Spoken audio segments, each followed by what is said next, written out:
el relato de la mismidad, de la atrocidad, de la migración y de lo que habían padecido, la cura estaba en la transmisión de lo mismo, pero resignificado en primera persona del hablante. Entonces yo creo que este concepto de transmisión lograda nosotros lo tenemos que llevarlo a nuestras clases para ver desde, primero, si nosotros damos margen de libertad para que el otro diga distinto. Pero antes de eso, pensar si nosotros otorgamos espacios de pregunta, de diálogo, de interpelación. ¿Cómo nosotros construimos con nuestros estudiantes procesos metacognitivos para que en esa transmisión se diga distinto? Porque el problema que tenemos hoy es que seguimos enseñando solamente y mayoritariamente contenidos disciplinares. Y no estamos enseñando estos procesos metacognitivos que hoy necesitamos para vivir en pleno siglo XXI. No estoy diciendo que el contenido no sirve, no es suficiente hoy. ¿Qué espacio habilitamos para la pregunta? ¿Cómo enseñamos la argumentación? ¿Cómo enseñamos el escrutinio crítico? ¿Cómo enseñamos la ética? ¿Cómo enseñamos desde el conflicto? ¿Cómo interpelamos?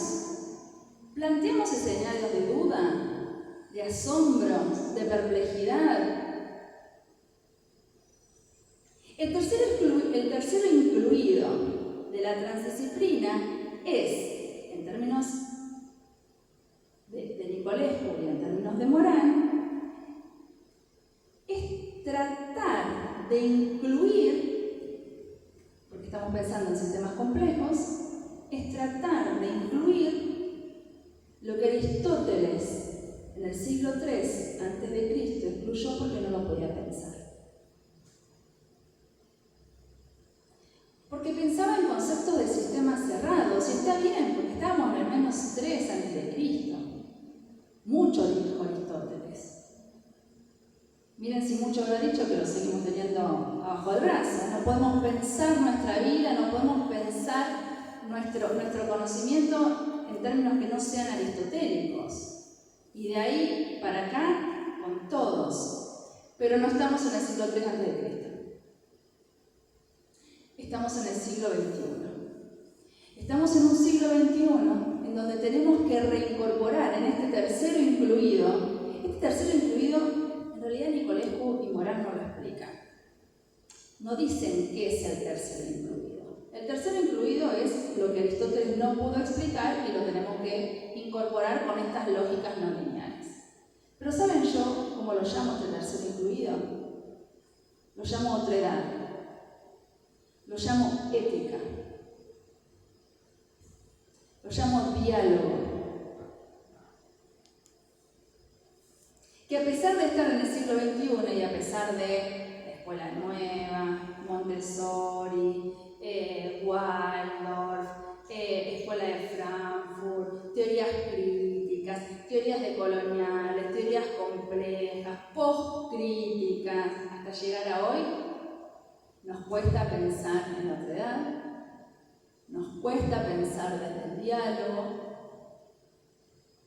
porque como dice Byung-Chul Han, vivimos el infierno de lo mismo.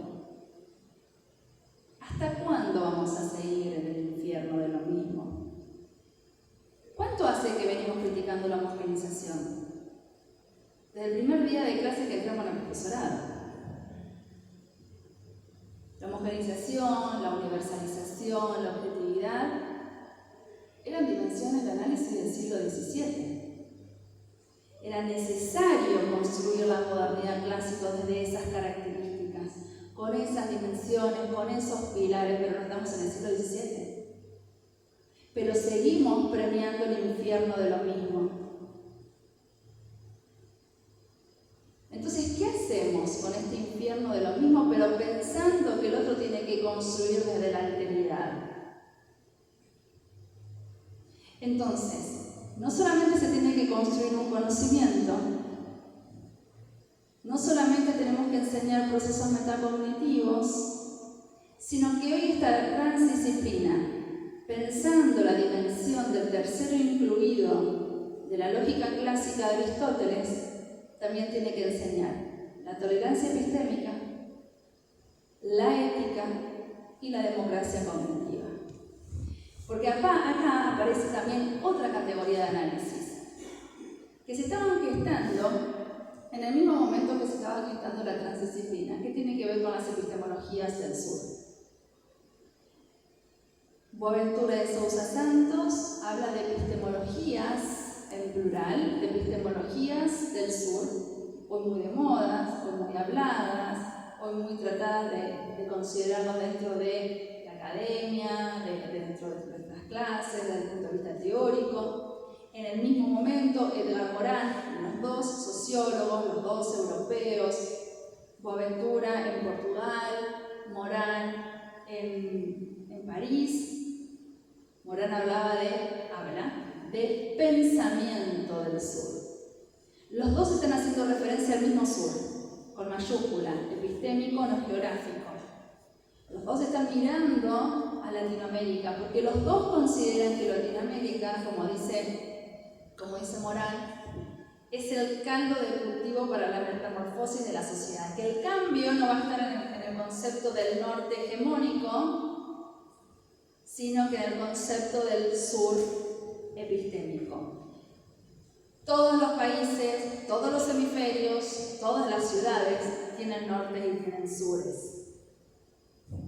Entonces, ¿cómo volver a pensar o cómo incluir a este sur o cómo dar visibilidad y voz a este sur?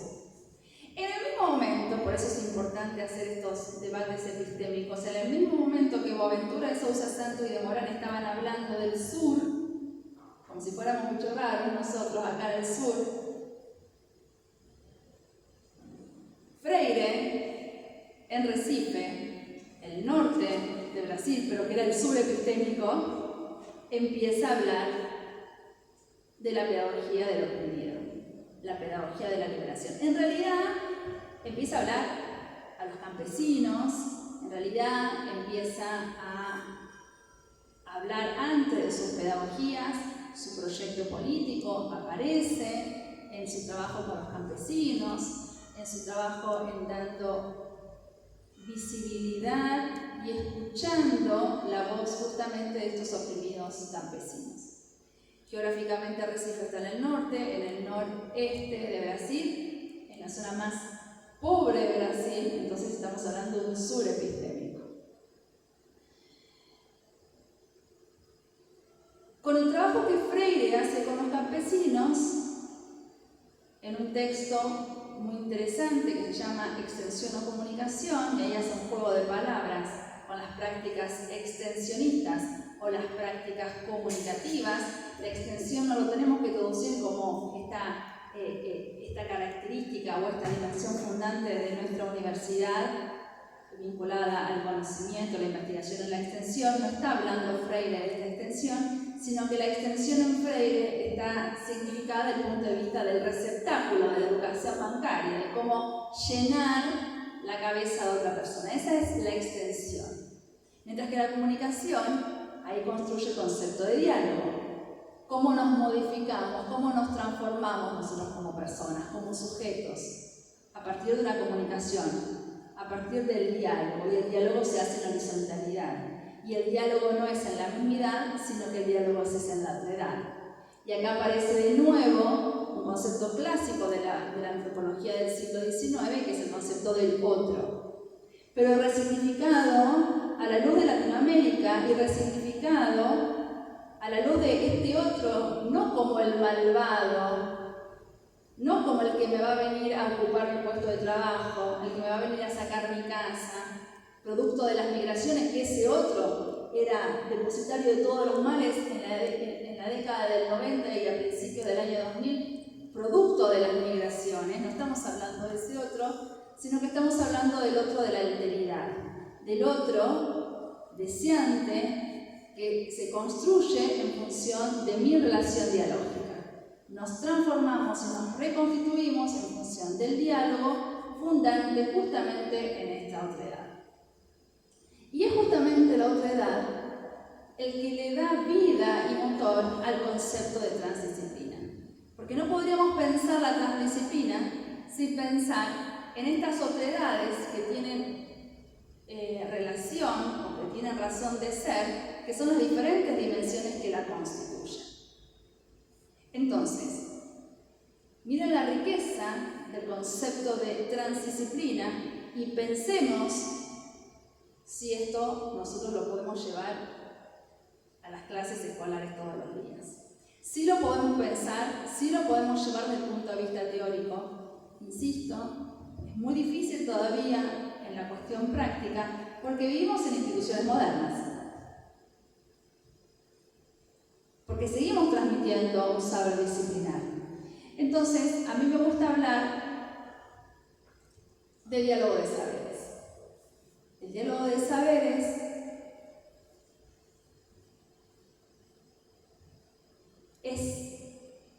no es más fácil, pero es más factible.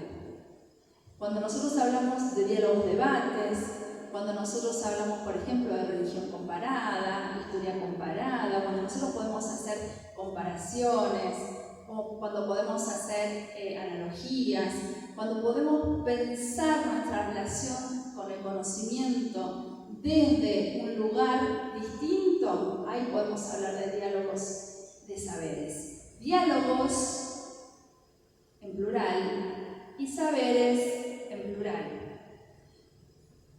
Porque no transmitimos un único conocimiento hoy, y ahí vienen los aportes de las epistemologías del sur. Sería muy ingenuo, perverso y bastante complicado pensar hoy que el único saber o el único conocimiento válido es el occidental y cristiano. Por eso hablamos de saberes. Y porque al hablar de diálogos en plural y de saberes en plural, y acá aparece el término de complejidad, cada uno cuando se plantean los diálogos de saberes, cada constructor de ese diálogo de saberes lo plantea desde la singularidad. Y acá me parece una categoría importantísima que no le tenemos que tener miedo, que es el concepto de lo singular. Recuperemos la categoría de los no somos todos iguales. No somos todos iguales. Entonces, la singularidad es fundante en nuestra actividad pedagógica. Pero seguimos haciendo una única evaluación y una única planificación.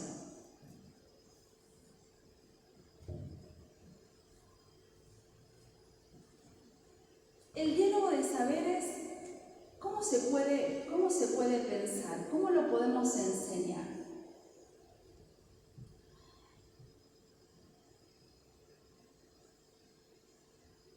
El diálogo de saberes, más que un contenido, es una posición epistémica con respecto al conocimiento. Si estamos acá en Rosario, vamos a hacer un ejemplo. El conocimiento disciplinar es como si nosotros nos paramos acá en la esquina de Córdoba y Balcarce. ¿Qué vemos? Vemos 2 calles y 4 esquinas. A lo sumo veremos hasta la calle Moreno y a lo sumo veremos hasta Oroño, pero no veo más que eso.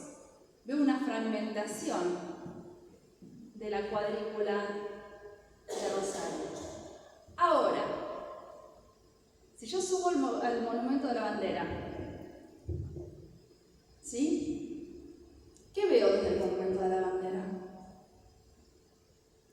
Veo el entramado de la ciudad. Por lo menos veo el entramado de la ciudad hasta donde mis ojos puedan ver. En religión y en los griegos y el discurso religioso llamaban a la colina donde se hacían los sacrificios Areios, que era un punto alto. Pero no estamos sacrificando a nadie. no vamos a hacer ningún tipo de sacrificio. Pero la idea es de que nosotros tenemos que enseñar desde el areios. ¿Qué significa? Enseñar desde un lugar en donde podamos ver y podamos construir nosotros singularmente el entramado epistémico. Porque nos han enseñado desde Comenio en adelante, pero que estaba bien en la época de Comenio, no estamos criticando Comenio, no estoy diciendo ni Comenio era malo, ni Descartes tampoco, ni Newton tampoco. ¿Qué estamos diciendo? Estamos diciendo que el devenir del tiempo trae aparejado el cambio de las categorías de análisis o la resignificación de las categorías de análisis. El devenir del tiempo, decía Leopoldo Sea, hace que nosotros extrañemos el horizonte de las cosas que nos son familiares. Si el contexto cambia, nuestras categorías de análisis para poder mirar ese contexto y poder intervenir en ese contexto también tienen que cambiar. La infancia de las escuelas de Comenio no es nuestra infancia. Las adolescencias de la escuela de Comenio no son nuestras adolescencias y juventudes. Pero, digo que yo soy enamorada de Comenio, me hubiera casado con Comenio. Con Newton también, bueno, me hubiera casado con todos. Nuestras escuelas están organizadas de la misma manera ediliciamente que en la época de Comenio. Así que si Comenio aparece caminando por este pasillo, no va a pensar que el tiempo cambió y que pasaron 500 años. No se hubiera imaginado, sí, por las luces, por la computadora, por el aire acondicionado, por la calefacción, porque estamos vestidos distintos. Pero la distribución de las sillas es igual. Los libros de texto son iguales. Lo que colocamos en las paredes para que nuestros alumnos también aprendan desde los dispositivos gráficos son iguales. Nosotros estamos acá adelante, nuestros alumnos están atrás, sin mirarse, sin tocarse, sin nada. Entonces, ¿cuál es nuestra función como docentes? Como formadores. ¿Para qué estamos educando hoy? ¿Qué concepto de infancia? ¿Qué concepto de sujetos? Fíjense algo interesante. Hablamos de sujetos, pero seguimos depositando en la cabeza de un niño que no tiene que hablar, que no se tiene que mover.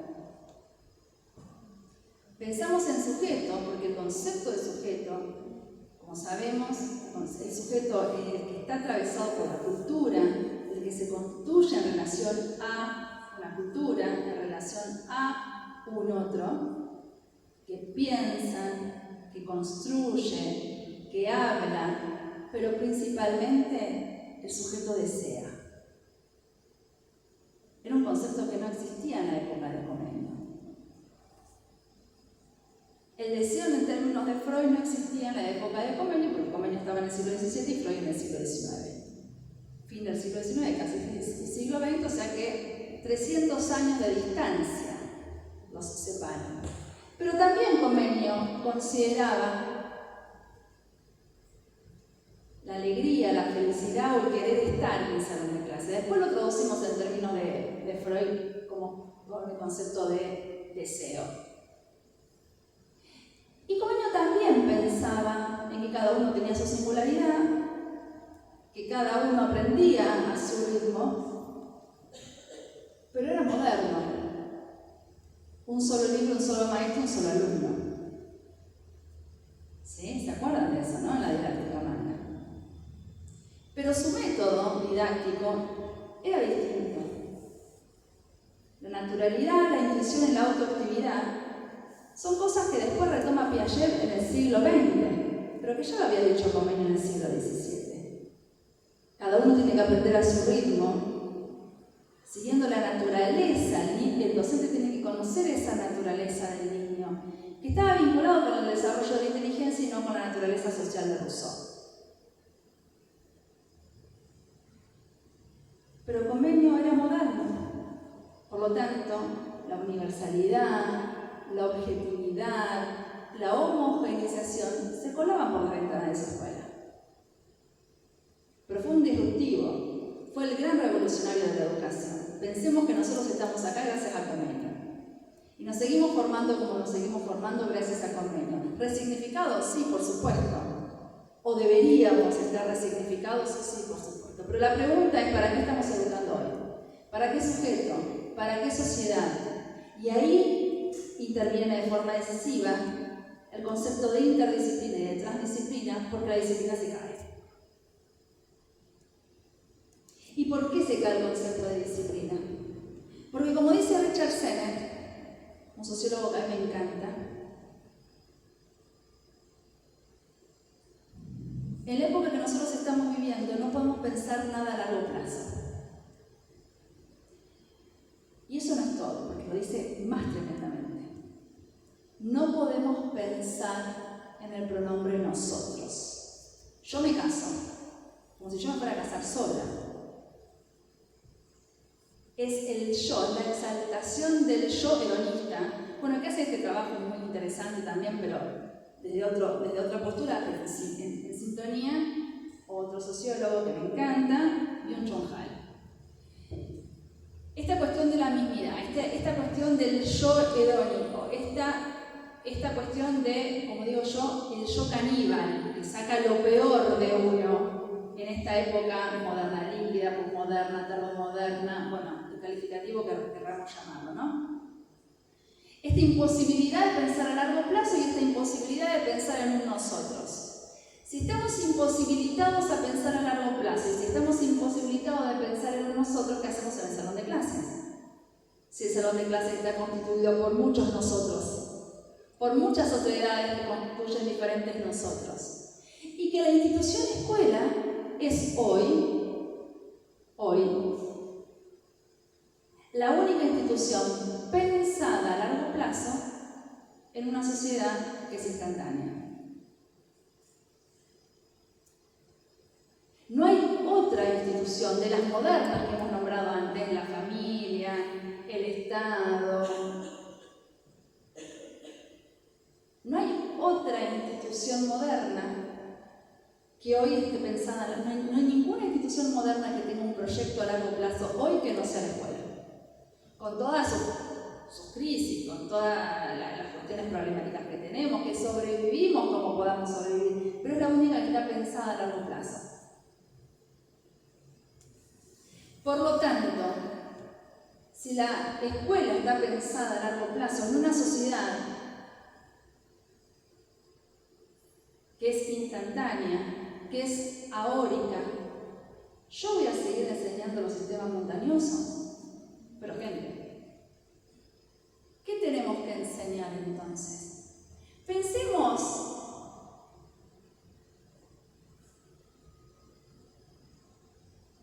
A ver, fantaseemos.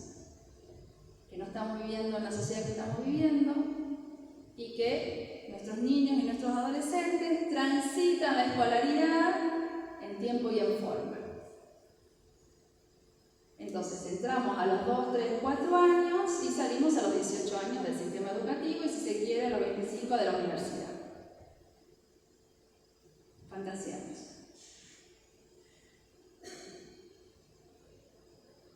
Estamos 25 años dentro de una escuela, incluida la universidad, aprendiendo contenidos. Sí, tenemos que enseñar contenidos y tenemos que aprender contenidos. Para una sociedad que dentro de 25 años no existe. En este momento, porque pensemos que en la Edad Media todavía no había escuela en la Edad Media, pero la gente, los nobles, los sacerdotes se educaban. Pensemos que en los 1000 años de la Edad Media no pasó nada. Pasó la Inquisición, pasaron otras cosas. Pero a nivel de desarrollo tecnológico, ¿qué pasó en la Edad Media? En 1000 años. Piensen, ¿saben lo que son 1000 años? Uno se pone a pensar y es imposible. pensar en 1000 años de la humanidad. Piensen, yo siempre doy el ejemplo, piensen, no las más jóvenes, pero las que son un poco más viejas. ¿Qué contenidos que nosotros hemos aprendido en nuestra escuela primaria y en nuestra escuela secundaria no existe más en la faz de la Tierra como contenido escolar?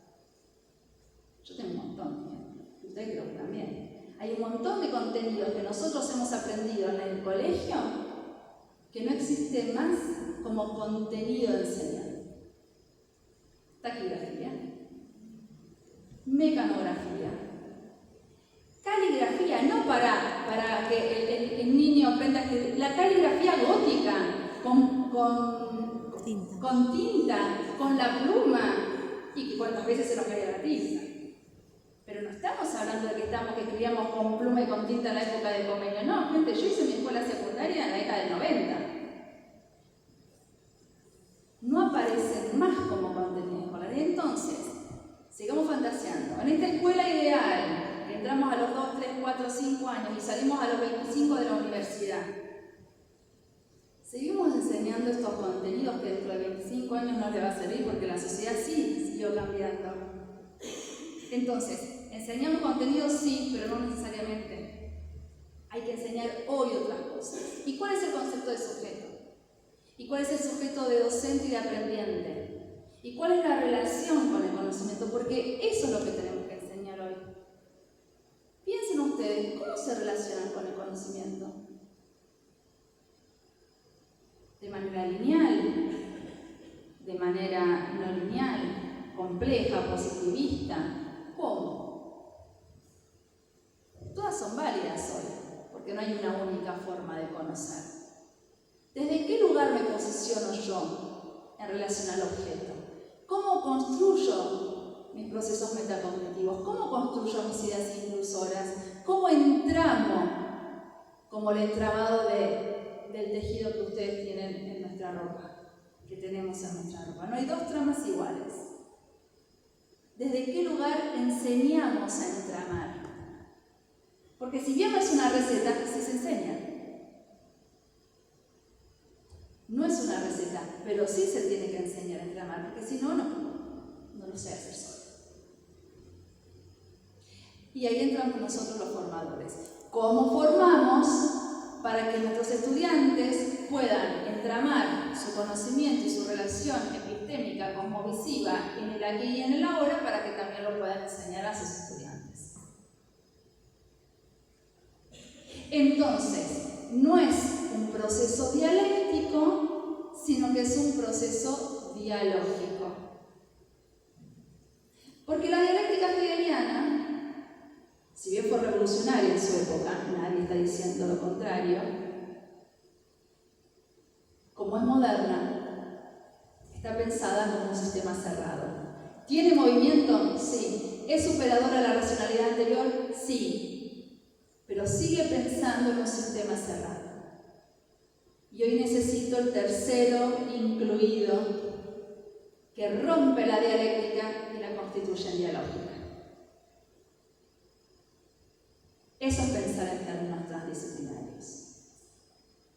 Eso es pensar la complejidad como episteme. ¿Es fácil? Nadie dijo que era fácil. ¿Lo podemos hacer singularmente? Sí, porque es un proceso subjetivo. Es tan sencillo, tan difícil que es pensar en poner en palabras cómo conozco y tratar de enseñarlo, insisto, no como receta, sino como proceso metacognitivo.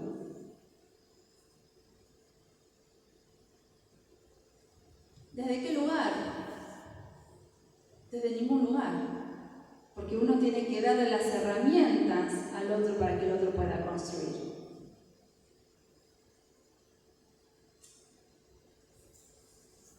Y acá aparece Vygotsky. Nos encanta Vygotsky también. La diferencia que Vygotsky hablaba entre la herramienta y el signo o el símbolo. La herramienta es externa al sujeto. Por lo tanto, una herramienta no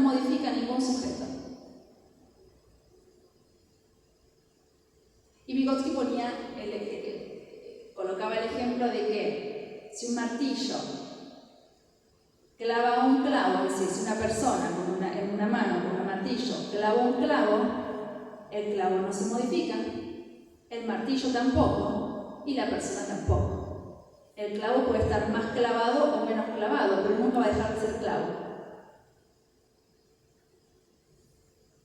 Esa es la herramienta. Ahora, el signo o el símbolo, ¿qué es? El lenguaje. Es la acción comunicativa de Habermas. Es la cultura. Cada vez que hablamos, nos transformamos. No solamente nos transformamos nosotros, sino que el otro que está hablando conmigo, que está dialogando, también se transforma. Y recordemos quién fue Vygotsky, cómo dijo eso, en qué condiciones dijo y en qué contexto. No era fácil ser Vygotsky en la época que era Vygotsky, preso como estaba en la Rusia comunista, hablando de diálogo, hablando de transformación, hablando de lenguaje y de cultura, hablando de modificación de ese lenguaje, de esa cultura. Y hablamos de sujetos, era impensable poder hablar de sujetos en esa época, porque éramos personas, no éramos sujetos. Entonces, ¿desde qué lugar nos posicionamos como formadores y coformadores? ¿Qué educación? ¿Para qué contexto? ¿Cuáles son los contenidos? ¿Cuáles son los procesos metacognitivos? ¿A qué le vamos a llamar nosotros? ¿O cómo vamos a construir esta dimensión tan significativa de Nicolescu, que es el tercero incluido?